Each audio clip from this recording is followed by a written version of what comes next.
The Indigenous Cultural Safety Plan was created to give staff a sort of a manual or a guideline so that they can work in a good way with Indigenous community members and Indigenous partners.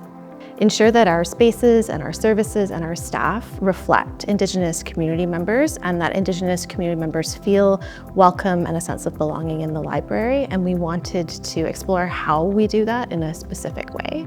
And the Indigenous Cultural Safety Plan is an excellent resource for our team in terms of programming and outreach and learning the wise practices for working with Indigenous partners.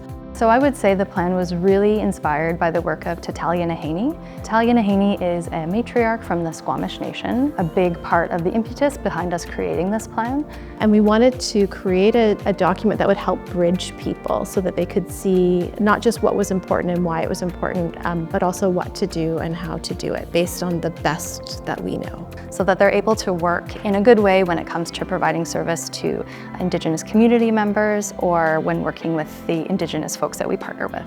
On a personal level, it taught me a lot that I could go and share it with my network. I have this kind of personal commitment to continuous cultural humility and more, which kind of shapes the framework of my continuous learning, and I can share it with others.